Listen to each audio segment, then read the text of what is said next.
ছড়িয়ে ছিটিয়ে পড়ে আছে দুমড়ানো হাড়ি। ঘরের দেওয়াল ভেঙে গিয়ে বেরিয়ে এসেছে সারি সারি ইট। মজুত করে রাখা চাল, ডাল, নুন সবই গড়াগড়ি খাচ্ছে মাটিতে।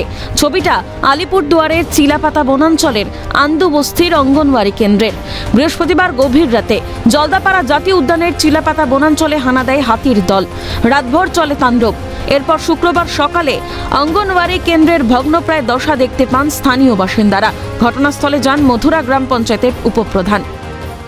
ঘটনাটা হচ্ছে কি, রাত্রে আমরাও জানি না, রাত্রে 1টার দিকে হাতি আসছে, বুনো হাতি এসে দেখলো, ওনারা তো সব জানে যে চাল কোথায় রাখা আছে, ডাল কোথায় রাখা আছে, লবণ কোথায় রাখা আছে।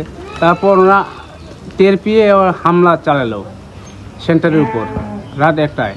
তার ঢাং ডুং শব্দ হচ্ছে, বুঝতে এমনিতেই অ্যানাউন্স করা আছে বন বিভাগ থেকে, সতর্ক করা আছে। হ্যাঁ, সতর্ক করা আছে যে রাত্রে কেউ যেতে বেরোয় না, অনেকে রিস্ক ব্যাপার। শব্দ করলে আবার টর্চ লাইট মারলে নাকি চলে আসে, তার জন্য কেউ বেরোয়নি।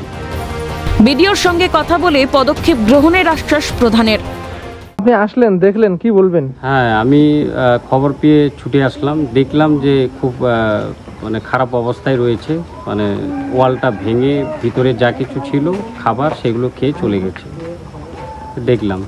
তা দেখি আমরা এখন আলোচনায় বসবো এবং মানে উপরে বিডিও সাহেবকেও জানাবো ব্যাপারটা নিয়ে।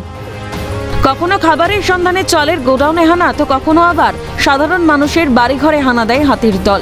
বাড়ি বাড়ি লোকালয়ে প্রবেশ। কি কারণে লোকালয়ে ঢুকছে হাতির দল? পরিবেশবিদদের দাবি, খাদ্য ও বাসস্থানের অভাবে হিংস্র জীবজন্তু চলে আসছে লোকালয়ে, যার জেরে আতঙ্ক গ্রাস করেছে স্থানীয়দের। আলিপুরদুয়ার থেকে বিশ্বজিৎ চক্রবর্তীর রিপোর্ট, ক্যালকাটা নিউজ।